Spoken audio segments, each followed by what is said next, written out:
Emmanuel Kant a écrit « Pratique sans théorie est aveugle ». Et c'est ce que nous allons voir.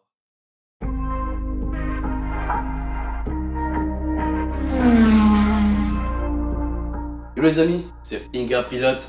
J'espère que vous allez bien. C'est avec beaucoup de plaisir que je te retrouve aujourd'hui pour ce nouvel épisode. Nous allons apprendre une technique sensationnelle de conduite. Si on t'avait dit que pour aller vite, il fallait savoir freiner, l'aurais-tu cru? Probablement non, si tu t'intéresses pas aux techniques de pilotage. Aujourd'hui, je vais t'apprendre comment gagner quelques dizaines de secondes, voire 1 à quelques secondes sur ton chrono, tout en maximisant tes phases de freinage. À la fin de la vidéo, tu seras en mesure de déjouer les pronostics de Waze car tu auras un tout autre angle d'attaque des virages sur la route au quotidien, mais également sur circuit. Et si tu restes jusqu'à la fin, je te promets une surprise, un bonus. Je suis de bonne humeur aujourd'hui et je veux tout partager avec toi. Mais avant de continuer, je t'invite à appuyer sur le bouton s'abonner si tu ne l'as pas déjà fait, pour ne pas rater les vidéos à venir. C'est parti! Nous allons diviser cette vidéo en 3 parties. Car comme je te l'ai dit au début, on ne peut pas pratiquer sans maîtriser les fondamentaux. La première partie nous permettra donc de comprendre les différentes phases d'un virage. Savais-tu qu'un virage est décomposé en 3? Ce qui va nous conduire à la deuxième partie. Comment maîtriser le grip disponible sur nos pneus? Comment comprendre le niveau d'adhérence que l'on a pendant les phases de freinage? Et ensuite, je vais tenir ma promesse. Je vais te montrer comment aller vite tout en maximisant tes phases de freinage. C'est une technique très souvent méconnue de certains pilotes.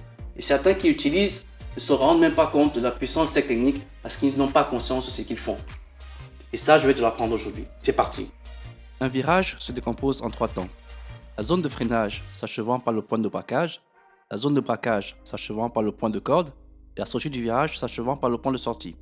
C'est dans la zone de freinage que le pilote plonge sur la pédale de frein avant de se jeter jusqu'à la corde du virage, qui est le point situé à l'intérieur du virage à partir duquel on commence à redresser son volant pour sortir du virage. On parle généralement de l'application de la règle extérieur, intérieur, extérieur. On commence à l'extérieur du virage, puis on rejoint l'intérieur et on ressort à l'extérieur. Vous avez sûrement remarqué que la ligne que j'ai tracée a une forme bien particulière. Elle s'appelle la racing line. Il s'agit de la trajectoire la plus optimale en course. Dans un virage, ce n'est pas toujours la trajectoire la plus courte, mais c'est surtout la plus rapide. Celle qui vous fera entrer convenablement dans le virage afin de maximiser la sortie du virage. On dit très souvent qu'elle suit la règle du SIFO, slow in, fast out. Vous comprenez donc qu'il faut sacrifier l'entrée du virage pour maximiser la sortie. Plus vite on accélère, plus grande sera la vitesse de pointe en ligne droite. Cette trajectoire se différencie complètement de celle qu'on apprend à l'auto-école, qui ressemblerait à la suivante. Différentes trajectoires sont possibles dans ce virage, mais seule la racing line est la trajectoire la plus optimale. Il existe différents types de virages avec différentes approches, mais le plus important est le point de freinage, appelé en anglais breaking point. Il est situé quelques mètres avant le point de braquage et représente le point à partir duquel le pilote appuie sur la pédale de frein. Il diffère en fonction des virages et des pilotes, mais son importance est capitale. C'est à cet instant que vous commencez à solliciter le grip disponible sur vos pneus. Mais comment jauger ce grip? Qu'est-ce que c'est? Eh bien, c'est la capacité du pneu à adhérer sur le revêtement de la route. Lorsque vous commencez à vous intéresser au sport mécanique, on vous apprend que pour freiner, il faut avoir le volant tout droit. Il faut appuyer au maximum la pédale de frein tout en maintenant son volant droit. Ensuite, relâcher la pédale de frein et braquer jusqu'au point de corde. Vous êtes-vous déjà demandé pourquoi est-ce qu'on vous le recommande? Eh bien, c'est très simple. Le grip disponible sur chaque pneu peut être présenté par un disque, avec en abscisse les forces G s'appliquant sur le pneu lorsqu'on tourne, dû à la déformation du pneu, et en ordonner l'accélération et le freinage. L'accélération se trouve en bas parce que généralement lorsque vous accélérez, vous êtes propulsé vers l'arrière de la voiture. Et inversement, lorsque vous freinez, vous êtes ramené vers l'avant. Si vous prenez un virage rapide à droite à vive allure, vous avez parfois l'impression d'être propulsé vers la gauche du virage, et inversement. Vous venez donc de comprendre les forces G qui s'appliquent sur la voiture. Et pourquoi l'accélération, le freinage et les directions sont représentés ainsi sur ce cercle. C'est une façon très simpliste de se les représenter, mais suffisante pour comprendre le cercle de traction. La circonférence ou le tour du cercle représente le grip maximal disponible, et la surface interne l'ensemble des combinaisons possibles entre les accélérations, le freinage et la direction du volant. Cette représentation s'appelle le cercle de traction. Le diamètre de ce cercle s'agrandit avec le poids exercé sur le pneu. En d'autres termes, plus il y a du poids sur le pneu, plus vous avez de l'adhérence. Vous comprenez donc que la répartition des masses joue un rôle important sur l'adhérence de vos pneus, et qu'à moins d'avoir une voiture complètement équilibrée, ce qui est rare, tous les pneus n'ont pas le même cercle de traction. Néanmoins, on peut retrouver le même cercle de traction sur des pneus placés sur le même essieu. Hors de ce disque, vous excédez la limite de grip disponible, et par conséquent le pneu perd de l'adhérence. Ça se résume à de la glisse et au grincement du pneu. Évidemment, en course, ce n'est pas ce que l'on recherche. Le pilote doit maximiser le niveau d'adhérence disponible sur chaque pneu. Voici donc la courbe du grip utilisée sur les pneus avant lorsque vous appliquez la technique la plus répandue. Je freine à fond en maintenant le volant droit. À ce moment, j'utilise tout le grip disponible. Si vous êtes bon dans cette technique, vous atteindrez le maximum du grip. Vous relâcherez le frein et vous tournerez. Vous remarquez donc que le pneu n'est pas utilisé à son potentiel maximal. Si vous réalisez mal cette technique, vous pouvez obtenir cette courbe, car vous n'avez pas atteint la limite de l'adhérence au freinage en ligne droite. Nous allons donc voir comment améliorer son freinage pour aller vite. C'est une technique magique qui a changé ma perception du freinage et du pneu. Elle est très proche de la précédente, mais elle permet par contre d'utiliser tout le potentiel du pneu. Vous l'avez sûrement déjà compris, il s'agit du freinage progressif, connu sous le nom de trail braking. Et voici comment cela fonctionne.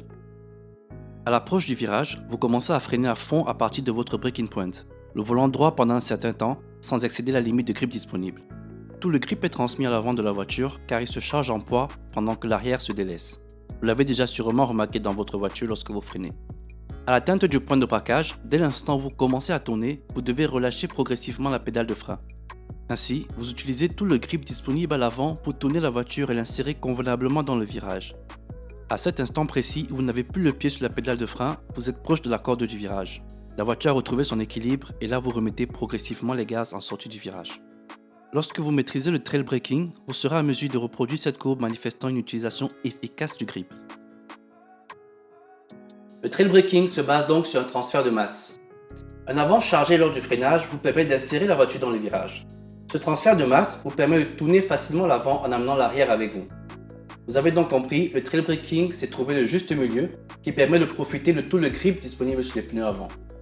Rouler vite, c'est également rouler à la limite. Il n'est pas question de juste laisser la voiture en roue libre dans le virage. Vous avez donc compris quels sont les avantages implicites de cette technique. Vu que le freinage se poursuit dans la courbe, vous pouvez donc freiner beaucoup plus tard en ligne droite, ainsi diminuer la distance de freinage. Le gain de temps donc se trouve énorme à chaque virage. Un dixième de seconde gagné ici, un autre gagné ailleurs, et à la fin du tour, votre chrono se retrouve complètement amélioré. Vous avez gagné potentiellement quelques dixièmes de seconde, voire une seconde. Croyez-moi sur parole, tous les pilotes utilisent cette technique. Les amis, j'espère que ce tuto vous aidera à améliorer vos chronos. Dites-moi également en commentaire si vous voulez qu'on parle de la gestion du regard du pilote au cours d'une course. Où est-ce qu'il faut regarder et à quel moment le faire. En attendant, voici le bonus que je vous ai promis. C'est parti pour le bonus. Comment combattre le sous-virage et le sur-virage. Le sous-virage se caractérise par une direction paresseuse. L'avant de la voiture a du mal à rejoindre le point de corde malgré tous vos efforts sur le volant. Vous voulez tourner, mais la voiture semble aller tout droit.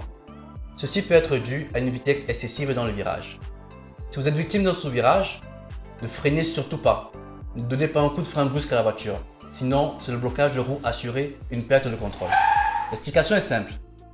Vous avez déjà le volant braqué, donc votre capacité à freiner sans bloquer le pneu devient réduite. Si vous freinez trop fort, le point de grip sort du disque, donc c'est la glisse assurée. Si vous continuez à tourner le volant, vous réduisez d'autant plus votre grip à l'avant.